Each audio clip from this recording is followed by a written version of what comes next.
नमस्कार, मैं हूं आपके साथ ज्योति कन्नौजिया। आइए नजर डालते हैं दिन भर की फटाफट खबरों की ओर। भारतीय टीम के दो खिलाड़ी ईशान किशन और श्रेयस अय्यर इन दिनों गलत वजहों से चर्चा में है। मीडिया रिपोर्ट्स में ऐसा बताया जा रहा था कि दोनों के रवैये से बीसीसीआई नाराज है और अफगानिस्तान के खिलाफ टीम में नहीं चुनकर उन पर अनुशासनात्मक कार्रवाई की गई। ईशान ने दक्षिण अफ्रीकी दौरे को बीच में छोड़ दिया था। वहीं रिपोर्ट्स में यह बताया गया था कि गोड्स अफ्रीकी दौरे पर टेस्ट सीरीज में उनकी बल्लेबाजी स्टाइल से नाराज था। साथ ही अंतर्राष्ट्रीय क्रिकेट में वापसी के लिए दोनों को घरेलू क्रिकेट खेलने की भी सलाह दी गई।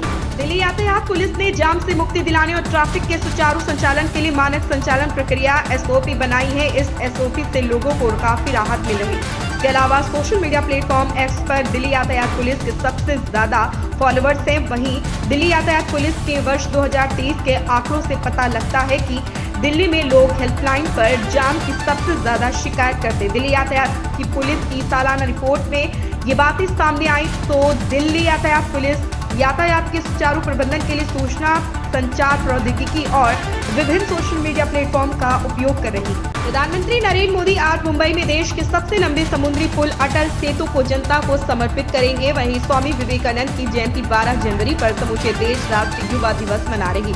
1984 में भारत सरकार के इस दिन को पहली बार राष्ट्रीय युवा दिवस के तौर पर घोषित किया। इसके अलावा रामलला का मंदिर अयोध्या में आर्थिक प्रगति की नई कहानी लिखेगा। श्री काशी विश्वनाथ धाम के बाद रामनगरी देश ही नहीं दुनिया के लिए भी सांस्कृतिक अर्थव्यवस्था का नया मॉडल बनेगी। बिहार में लोकसभा चुनाव से पहले महागठबंधन में सीट शेयरिंग को लेकर सियासत जारी है। सीएम नीतीश कुमार की पार्टी जनता दल यूनाइटेड अब भी अपनी 17 सीटों की मांग पर अड़ी हुई है।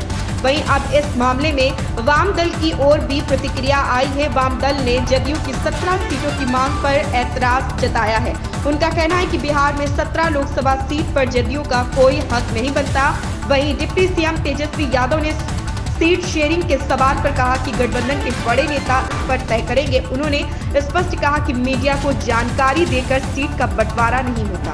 दिल्ली एनसीआर समेत पूरा उत्तर भारत में इस वक्त कड़ाके की ठंड पड़ रही। जमीन से लेकर आसमान तक यातायात प्रभावित हो रहा। कोहरे के चलते सड़कों पर वाहन रेंगते नजर आते। शुक्रवार सुबह दिल्ली एनसीआर के कई इलाकों में कोहरा छाया रहा। मौसम विभाग के मुताबिक आज न्यूनतम तापमान में और गिरावट दर्ज की जा सकती है। आईएमडी की वेबसाइट के अनुसार दिल्ली में गुरुवार की रात सबसे न्यूनतम तापमान 3.9 डिग्री दर्ज किया गया।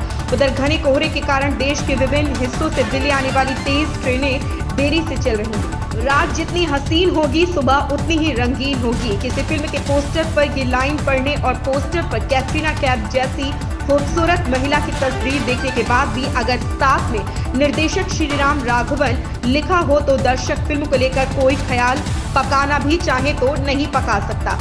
यही श्रीराम का सिनेमा है। फिल्म एतबार में निर्देशक मुकुल आनंद के सहायक के तौर पर शुरू हुआ उनका फिल्मी सफर अब उस मुकाम पर पहुंच चुका है जहां उनकी फिल्मों के लिए दर्शक दम साध कर इंतजार करते हैं। श्रीराम की पिछली फिल्म अंधाधुन को रिलीज हुए 5 साल हुए।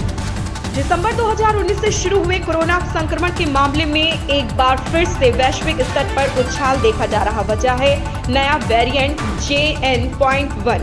चीन, सिंगापुर, अमेरिका, भारत सहित से ये नया वेरिएंट अब तक करीब 41 देशों में देखा जा चुका है। ओमिक्रॉन BA.2-86 वेरिएंट में हुए म्यूटेशन से उत्पन्न कोरोना का ये नया सब वेरिएंट अत्यधिक संक्रामकता वाला बताया जाता है। अध्ययनकर्ताओं ने पाया कि इस संक्रमण की स्थिति में भले ही अधिकतर लोगों में हल्के लक्षण देखे जा रहे हैं, पर किसी आबादी में ये तेजी से प्रसार का कारण बन सकता है।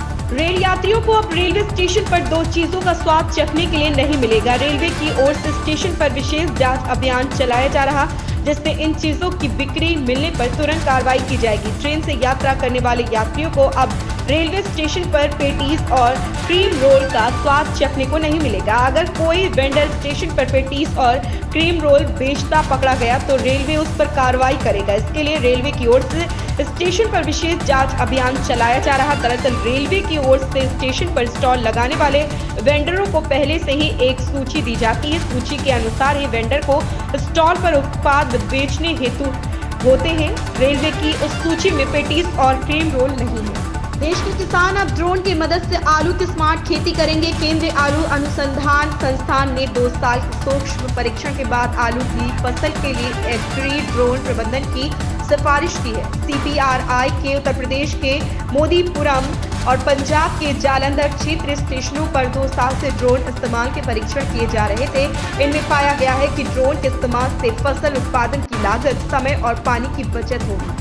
जम्मू कश्मीर में शीतलहर जारी है। कड़ाके की ठंड के बीच बारिश बर्फबारी का इंतजार हो रहा है, लेकिन आगामी 20 जनवरी तक लोगों को शुष्क सर्दी से राहत नहीं मिलेगी। हालांकि 17 जनवरी को पश्चिमी विक्षोभ के चलते कुछ पर्वतीय हिस्सों में हल्की बर्फबारी हो सकती है। जम्मू लगातार श्रीनगर से ठंडा चल रहा है। कश्मीर के लगभग सभी जिलों का पारा 0 डिग्री सेल्सियस से नीचे चल रहा। बांदीपोरा जिले के गुरेज में जल स्रोतों के साथ सड़कें भी जम गई। इन खबरों में बस इतना ही। बने रहें हमारे साथ।